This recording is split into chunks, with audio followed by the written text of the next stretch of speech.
Coming up, my number one tip if you need to lose weight. Stay tuned.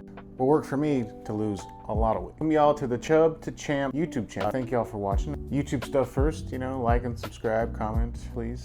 So we're gonna go through a few things here. First thing, what is the purpose of this channel? The purpose of this channel is to make it easier for those of y'all that have a lot of weight to lose, or even a smaller amount of weight to lose, sharing what I've learned during my journey from 445 pounds to now.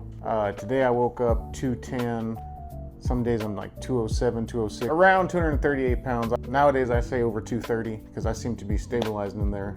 Along that journey, I've learned a lot. I've had to learn a lot. The way I operated before, the way I ate, the way I lived got me to the size I was, So there's so much information on the internet about weight loss and diet and exercise, and it can be hard to navigate, especially if you're somebody that's been unhealthy a lot of their life. Maybe something I'm talking about, maybe something I've learned can help you. So let's get the disclaimer out of the way. I'm not a doctor, I'm not a registered dietitian, I'm not a healthcare professional of any kind. If you have specific dietary needs or health conditions, under the care of a medical professional, you're under a physician's care. You do what they say no matter what, okay? And you disregard what I'm saying. Please, your doctor, your nutritionist, your dietitian, whoever, they know your situation better than I do. Some random guy on the internet, okay? Be smart with your health. Don't believe everything you see online, all right? Even if it's from me, even, though I think my information is well-intentioned, right? Even though I believe it's rooted in, at the very least, my anecdotal experience. If y'all have specific health needs, health requirements, stick to that. But now that that's out of the way, a quick synopsis of my story, and there's a lot to it, but long story short, in May of 2024, I was at my fattest. I've been overweight most of my life. In fact, I'm still technically overweight according to the BMI scale. We can talk about that in another episode. I'm sure somebody, you're still overweight. Look at you, chubby. You're still fat as hell. I welcome those, thank you. Compared to where I was, I'm far healthier. At my biggest and unhealthiest around that time was the first time in my life I actually started to feel the weight. I had been obese for a long part of my adulthood, pretty much all my 20s. I never really felt it. Really only when I would get on an airplane. That's when I would feel like, oh God, like you can feel the eyeballs just like, please don't let the fat guy sit next to me, please, Lord Jesus. And I would apologize a lot. I'd be going down the row, hitting people with my butt or my gut. Sorry. And then I'd sit in my chair and be look at the person next to me sorry, I ate too much the last 15 years. You disgust me. I mean, they wouldn't say that. So May of 2024, in the months leading up to that, I started to feel obese. I was in my mid-30s. Your youth can cover, I think, some of your bad decisions, right? Kind of like when you're 22, you can go drinking all night and then go to work. If I did that now, I would absolutely be worthless. With obesity, I think my youth allowed me to cover up a lot of the mistakes I was making. At work, I have to do a short walk several times a day, 5 steps involved. My Apple Watch being accelerated heart rate, high heart rate. I'd be like, what? Thing that was really annoying around that time was I was constantly sweating, right? Constantly sweating. And it's hot where I live, and I have to wear a suit for what I do for work. So I was just absolutely miserable, hot all the time. I noticed that now, at that time, any meal I would eat, instantly sweating, instantly. And then it sucks if you're out with people and they're like, why are you sweating? What's going on? You're like, I'm morbidly obese. That's what's going on. Thanks for noticing. So I'm giving you the backstory of what led up to my May 2024 decision to get a primary care physician. So for years, I avoided the doctor because I knew they were gonna weigh me. And I hated, oh my God, I hated the scale. I hated getting weighed. The worst thing ever for me. Big ostrich energy. Avoided it like the plague. May of 2024, I go see this new primary care physician. He's a very quiet gentleman, quiet doctor. And like most Americans, I was interested in a GLP, right? The Ozempics, the tirzepatides, the Zepbounds. Because I'm like, okay, I need to get some of this weight off. And I weighed in that day, I think over 440. So that was devastating, right? I had not weighed myself since I think I had broken 400, which was bad enough, right? Some of y'all are like, oh my God, bro, how'd you let yourself get so fat? I'll do another episode on that, by the way. I'm already dejected, and I'm kind of hat in hand, asking about the semaglutide. God, the doctor, he's just taking notes on the iPad. Okay. Took my blood pressure. Blood pressure was high. He ordered some blood work for me. And at the end of the appointment, he hadn't really addressed the shot prescription, right? The Ozempic or tirzepatide or whatever. And so me, I'm like, that's kind of why I came in here. You know, like, what's going on? And I'm like, hey, just following up about the shot. And he's like, I'm writing you a referral for bariatric surgery. And that was a sensitive topic at the time. Back then, I associated bariatric surgery with like that show from TV, 600 Pound Life. You know, those people are, God bless them, and poor people, they're in very poor condition. They can't get out of bed. A lot of them don't work. They're disabled. One thing I did a lot as an obese person, I would often watch that show to be like, oh, well, that's an obese person, not me, right? Like I still train jujitsu, or I still go places. I still have friends. I still go party, like smoking copium, as the kids say. The bariatric surgery, him saying that just kind of hung on the air for a second, and it really bothered me because that's not what I asked for. And in my opinion, I didn't need a bariatric surgery. And so I asked him, like, Doc, you know, I asked you for the shot. Like, why are you sending me to a referral for a consultation with a bariatric surgeon? And he looks me dead in the eyes. He goes, people your size don't live long. Holy cow. The video clip of like somebody hitting you in the face with like a big fish, like at the fish market, like that's what it felt like. Absolutely devastating to hear that. For me, not saying this applies to any of y'all, it might, a really hard pill to swallow, that you can see the culmination of your years of bad decisions, right? You can see it, you can feel it. And then to hear that it's killing you, like you're not gonna live long, like that's a cold bucket of water. I'll fast forward through the time between May and December 2024. They gave you this to-do list. It's like, felt like a Harry Potter scroll, you know, like just full, it's a to-do list. And you gotta go see a bunch of doctors, you gotta get a psych eval, sleep study, all this stuff. A lot of story there to tell, but long story short, I had my bariatric surgery December 10th, 2024. Right now it's July 2026. A year and 8 months, a year and 7 months, more or less.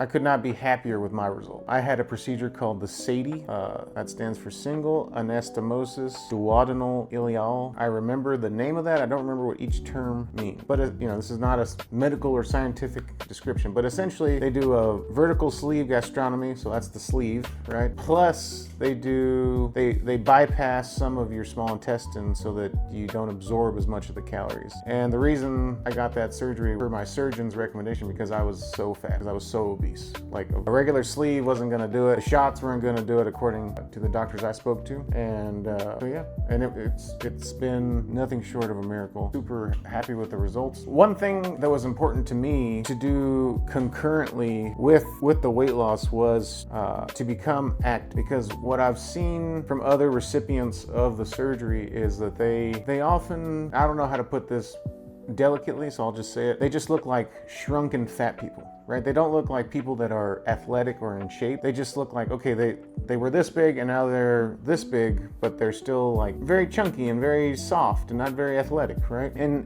my high school years, I was a mediocre athlete. I played football and wrestling. I played 2 years of junior college football where I was decent. Off and on for the last 17 years, I've been a jiu-jitsu athlete. I was never dedicated to weight training, and my jiu-jitsu training was very sporadic. It'd be like, you know, for a month I'd go 6 times a week, and then I'd take 2 months off, and then I'd get ready for a tournament, you know, train for 3 months hard, and then, you know, I'd get a small injury and then take 2 months off, and I'd fall off the wagon, you know. And the whole time my weight would, you know, it'd come down 10 pounds, up 30, 10, 30, 10, 30, it seemed like. So all that to say is, after my surgery, I really wanted to make a lifestyle commitment change to not only my eating habits, but also my exercise, right? Like I wanted to do something consistent, because maybe those of y'all that have struggled with your weight as well, like there would be times I'd go hard. I'd be like, you know, I'm only gonna have 1,500 calories. I'm gonna train 6 jujitsus a week. I'm gonna go for 3 walks. And like, I would just make this astronomically impossible goal. And when you're up over 300-400 pounds, like your body can't sustain that. Next thing you know, you'd be completely burnt out. You're in sweatpants ordering Uber Eats, not exercising, and you're gaining weight. I really wanted to fine tune, number one, weight training, because I'd never really been dedicated to weight training like consistently. Obviously cardio through jiu-jitsu and all, walking, running, hiking. In 2025, I had 2 more operations, not for weight, carpal tunnel.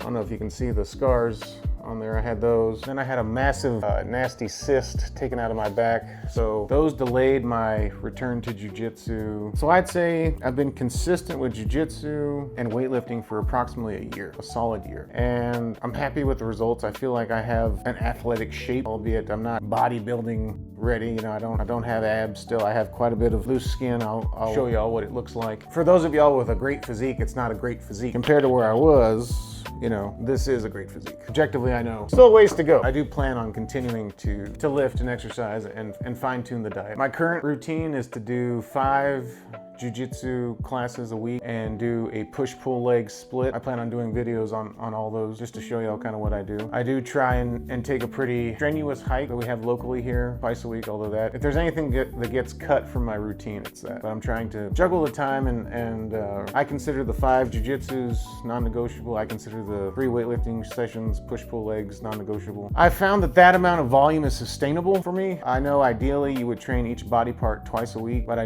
don't have the bandwidth. I was wondering about my hormones, if maybe like I was low on testosterone, like maybe that would help me be able to recover and do more sessions a week. But I tested it, it's well within the normal range, 516 nanograms a deciliter. So not low T, it's just I guess being in your late 30s and you can't like you used to, or like you'd like to, right? I get a lot of questions like, okay, give me some tips, like what worked the best, and then you get other people that, if you want to call them haters, valid criticism, don't get me wrong. Like, you had the surgery. Well, yeah, that's cheating, that's a shortcut. And to some degree, it is a shortcut. I don't know if I'd go so far as to call it cheating, because cheating has like a negative, sneaky connotation. I'm being very transparent. I don't tell people like, oh no, I just diet and exercise, but I actually had the surgery. No, I had the surgery. Like, without that, I wouldn't be here, don't get me wrong. I think my results are a little bit unique because now I'm living a very athletic life, whereas a lot of bariatric surgery recipients don't. Some do, don't get me wrong. I'm not saying like I'm an anomaly by any stretch of the imagination. But I do believe my results are unique, right? I'm probably one of the more athletic bariatric surgery recipients, at least that I've met. And if there's others of y'all out there, please, leave me a comment, send me your social medias so I can follow y'all, because I'd like to see others in my position. So the number 1 tip, here it is, for losing weight. Not all that groundbreaking. It's not all that revolutionary, okay? If you're serious about making a change, okay, the most important change is not just your diet. It's not just your exercise. It's not just seeking help from a medical professional or even a mental health professional, because there is a mental health component to all this. I don't think you can let yourself get to over 400 pounds unless something's not quite right upstairs. That doesn't happen unless you have some unresolved issues. You need to, now everybody, crazy person, nervous laugh. The number 1 thing I can tell y'all is that your mentality has to change, okay? Your mentality, your attitude, your approach to life, okay? I no longer view myself, and maybe I'm saying this from a position of privilege because I don't have children and my parents don't require my full-time care. I don't view myself as a brother first, or as a son first, as an employee at my job first, or as a friend or a cousin. I view myself as somebody that primarily manages their health and their stress. Like that's number 1. Those 5 jiu-jitsus and 3 lifts I do a week, those are non-negotiable. If I have to turn down time with friends, if I have to work later some days so I can get those workouts in another day, I'll do it. I'll do whatever I have to do to get those in, right? There's just completely non-negotiable. People that ask me for help or tips, they're unwilling to make a lifestyle change. I analogize the struggles people have with like alcohol and addiction, narcotics, because until you hit that rock bottom, like absolutely hit it, you're not gonna make the change, right? My doctor saying, hey, people your size don't live long, that was me hitting the floor. I can talk about other times I hit rock bottom. Even it's like I hit rock bottom and then I went through that and hit the bedrock. I have to decide, like I'm not gonna let this kill me. I'm not gonna let this beat, I'm gonna make the changes and I'm gonna stick to them. And it's not easy, and I don't recommend anybody do it drastically. Like from May of 2024 to December of 24, I started to make little change, right? And I'm thankful I did, because after that surgery, there's a huge change, and there's nothing, if you haven't prepared for that mentally, it's a big shock, right? Because after the surgery, I mean, you can have like a little shot glass of water and you can't even finish it because your stomach is so tender. Your stomach is so, I mean, they literally cut a big part of it out, right? It's swollen, it's tender. It's hard to get down water. I think the first month, the most I ate was like 500 calories a day. Of course, that's why you lose like 2 pounds a day for a month. In the first 2 months, I lost 120 pounds, like that. And that's not healthy or sustainable. That is for somebody that's like I was pre-diabetic, high blood pressure, terrible sleep apnea, just horrible sleep apnea, and like what they call class 3 obesity. Like there's not class 4, as bad as it gets. I think my BMI was like 56, like just something ridiculous. So that's why such a drastic step was needed. So for those of y'all that either need to lose 200 or need to lose or want to lose 10 for the summer, sun's out, buns out, to really commit to making a change. And the change doesn't have to be as drastic as something I did, surgery, right? Tell yourself, okay, I'm gonna track all my food. And that's annoying. I still do it. I know my coworkers and friends think I'm a weirdo. I still do it because you don't erase all those years of disordered eating in 18 months. Quantities that my brain thinks are normal, I think, are severely distorted still, and I'm still retraining myself. So I weigh everything, I track everything. I use Macro Factor. I'm not sponsored by them. Macro Factor, if you're seeing this, hit me up. I pay the $12 a month. I think it's totally worth it. Makes tracking super easy. You know, track your food and see where you at calorie-wise, right? Just see. One thing I had to learn is that the information can't hurt you, right? Whatever you can measure, you can change. Like for years, I didn't get on the scale. For years, I never wanted to track my food. It wound up hurting me, right? Like I got super obese and I had to have like a scary expensive surgery. So just be honest with yourselves, right? And the information is just for you. Like only you're gonna see it. You don't have to tell anybody. So for a week, track your weight, track all your food. And then once you have all that information, be like, okay, like, you know, I have a McDonald's ice cream 3 times a week. Let me cut it down to 1. If you want to lose a pound a week, you got to cut 500 calories a day, every day. 5 times 7 is 35. So 500 times 7 is 3,500. There's 3,500 calories in 1 pound of fat. Probably the most you should safely do, right? For sustainable weight loss. And I should say fat loss. You don't, like the number on the scale there's glycogen in your muscles, right? Which is water and carbs.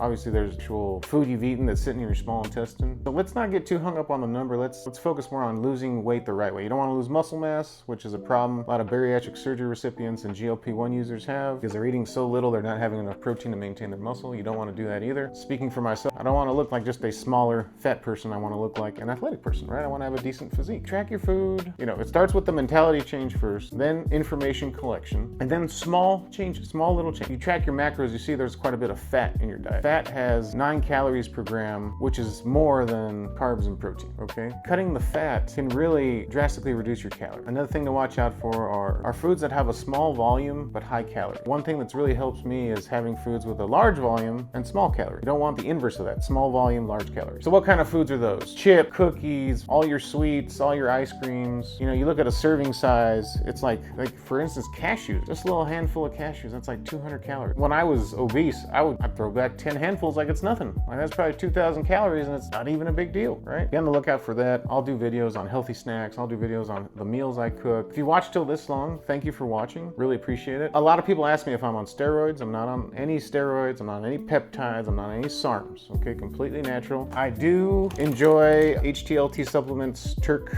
Platinum. Okay, I do feel like it gives me a little boost in the gym. If you're interested, discount code CHUB2CHAMP. I'll link all that in the description. I'll link my socials too. Give me a follow. Send me a message. If any of y'all are out there struggling to lose weight, you want to talk to somebody about it, you want to figure out your macros, I'd love to help you. I offer coaching, one-on-one, daily check-ins for accountability, meal plan, tips. So I'm here so that y'all don't have to reinvent the wheel. I've cut through a lot of the garbage online. I found something that works, and I'm happy to share the knowledge with you one-on-one if you need it. Also, if you're interested in the foods that help me lose over 200 pounds, I have a free ebook, okay? Links in the description, absolutely free. You know, you might find something helpful in there. It's nothing revolutionary. I'm not saying it's like cutting edge, you know, mind-blowing experience, but it might give you all some alternatives to foods you already eat and can help cut some calories off your daily calorie intake. That's free, link in the description. Thank you all so much for watching. We're all in this together. Please like and subscribe. Please follow on the socials. Free ebook in the description. Reach out for coaching. And until then, let's get these gains together. Thank y'all so much.